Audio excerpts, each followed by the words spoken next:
Isang maligayang pagbati sa inyong lahat. Ngayon ay pag-uusapan natin ang tungkol sa ang gramatika ng wikang Filipino.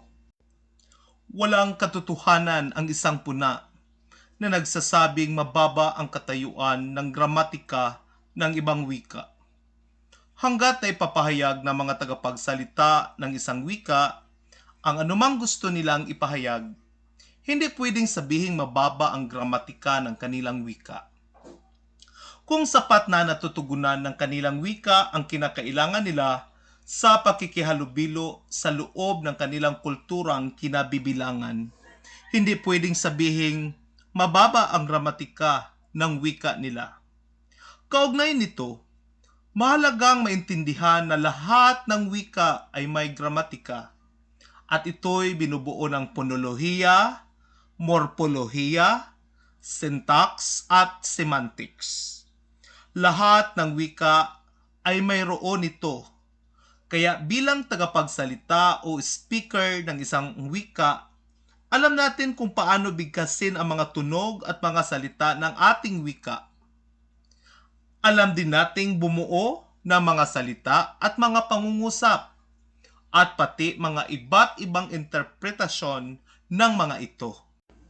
Ngayon ay alamin natin ang tungkol sa ponolohiya na isa sa mga bumubuo ng gramatika ng ating wika.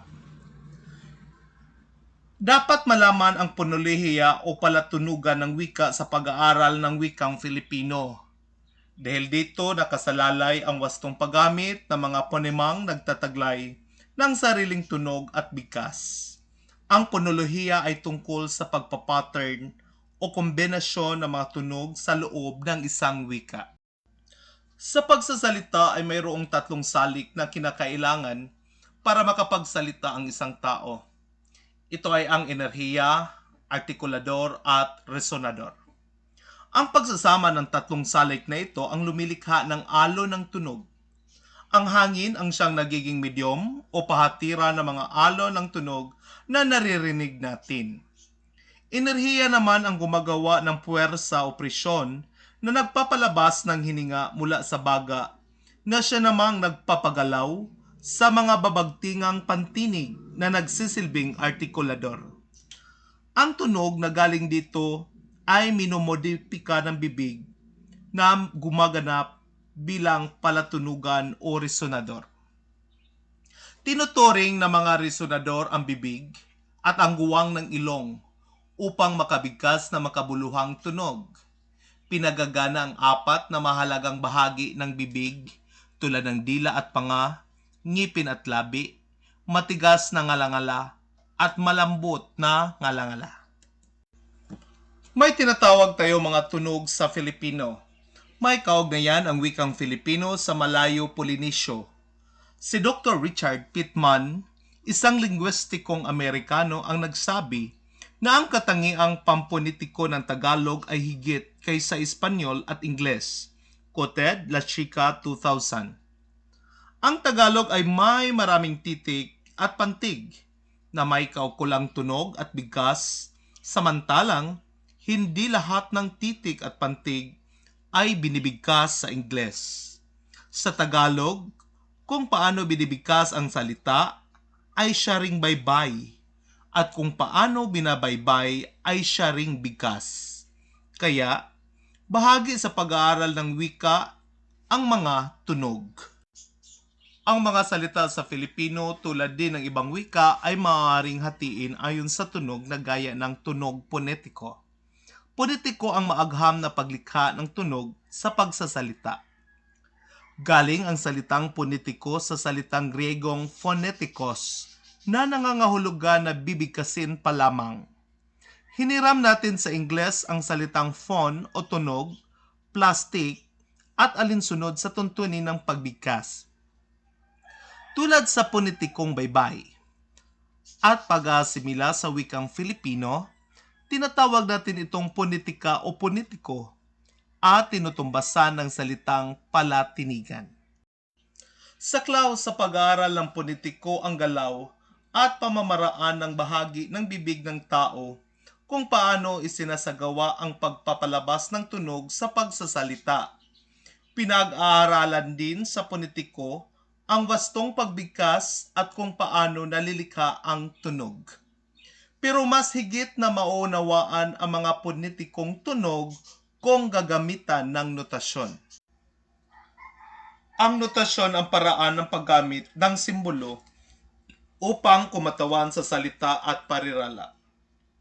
Ang notasyong bracket ang gagamitin sa transkripsyong politiko. Ipinapakita sa transkripsyong politiko ang kaayusan ng mga tunog na isinaayos sa loob ng notasyon na kakaiba sa orihinal na pagkasulat. Ang mga tunog na ipinapasok sa notasyong bracket ay mga di makabuluhang tunog. Halimbawa, s, aso, b, hu, bola, b, g, baga. Ngayon ay pag-aaralan natin ang tungkol sa tunog ponemiko. Ang unit ng tunog na bumubuo sa isang salita na nakapagbabago ng kahulugan ay tinatawag na ponema. Tumutugon ito sa makabuluhang tunog na nagbibigay kahulugan sa nais iparating.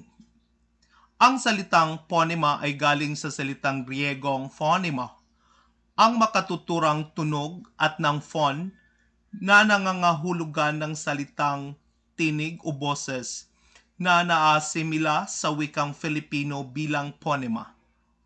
Ang wikang Filipino gaya ng napag-aralan sa unang balarila ay binubuo ng 15 ponemang katinig at 5 ponemang patinig. Subalit kung ibabatay sa simulain ng bagong lingwestika, ang wikang Filipino ay may 21 ponemang segmental, 16 na katinig at 5 patinig. Ang mga ponemang katinig ay ang mga sumusunod: b, d, k, g, sh, r, ang ay itinuturing na isang ponemang katinig kahit na walang sagisag ito sa lumang palabaybayan ng ating wika. Ang kinatawan nito ay nasa anyong pasulat at pagbigkas. Ang mga ponemang patinig naman ay o, hi, o, u. Kaya mayroon tayong 21 ponema, lahat-lahat. Sa lingwestika, ang ponema ay lipon o pangkat ng magkakaugnay o magkakalapit na tunog na kinakatawan sa transkripsyong ponemiko, nakaiba sa ginagamit na notasyon sa transkripsyong ponetiko. Pangolong o guhit pahilis ang eksklusibong notasyon sa mga tunog ponema. Lahat ng mga tunog na ipinapasok sa notasyong guhit pahilis ay mga makabuluhang tunog dahil magiging bahagi na ito ng isang salita. Halimbawa, ang transkripsyong ponemiko na laba, baga, at paso ay magiging ayos ito sa transkripsyong ponetiko ay b, b, g, at p, s, o. Sa wastong pagbigkas ng mga ponemang napapaloob sa dalawang pahilis na guhit upang maging makabuluhan ito, mahalaga ang tinatawag na glottal na tunog. Nagkakaroon ng tunog na glottal, ipagpaumanhin nyo na ang spelling, G-L-O-T-E-L, sa pamamagitan ng constriction ng glottis. Ipagpaumanhin nyo din ang spelling ng glottis, yun ay G-L-O-T-I-S. Ang glottis ay ang hugis V sa pagitan ng vocal cords. Ang glottal ay bahaging pang-artikulasyon tulad ng o konvensyonal. Maaring matatagpuan ang sa unahan ng salitang nagsisimula sa patinig at maging sa pinal na posisyon ng patinig. Dito sumasara ang babagtingang pantinig tulad ng salitang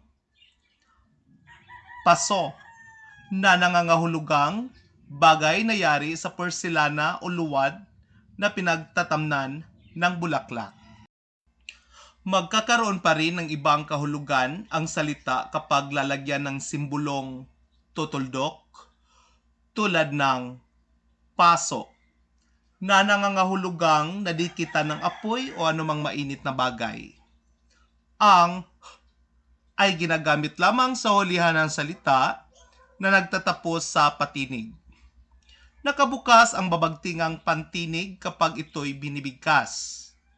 May pagkakataon ding gumagamit ito ng simbolong tutuldok o hudyat ng saglit na pagtigil o paghinto tulad ng salitang kapa na nangangahulugang mahaba at malapad na tela na may palamuti at kinakabit sa likod ng damit ng nagsusuot. Makikita natin sa ibaba ang mga halimbawa na ginagamitan ng transkripsyong ponetiko at transkripsyong ponemiko. Narito ang mga hanay ng mga salita, hanay ng mga kahulugan ng bawat salita, at ang transkripsyong ponetiko at ponemiko ng bawat salita. Tatalakayin natin ang unang salita, yun ay saka, na ang ibig sabihin ay ang pagbubukid o pagbubungkal. Ang transkripsyong ponetiko ng saka ay sa ponemiko ay saka. Pangalawang salita, yun ay saka, na ang ibig sabihin ay paglipas o pagkatapos. Transkripsyong ponetiko ay sa ponemikong transkripsyon ay saka. Pangatlong salita ay luwa, na ang ibig sabihin ay paglabas ng anumang bagay sa bibig. Transkripsyong ponetiko, sa ponemikong transkripsyon, luwa. Pang-apat ay gala, na ang kahulugan nito ay suot pang okasyon. Transkripsyong ponetiko, sa ponemikong transkripsyon, gala. Panglimang salita ay gala, na ang ibig sabihin, lagalag o palalibot. Transkripsyong ponetiko ay sa ponemikong transkripsyon ay gala. Dito nagtatapos ang aralin natin sa seksyon na ito. Naway marami kayong naintindihan at pagbutihan nyo pa ang inyong pag-aaral tungkol sa asignaturang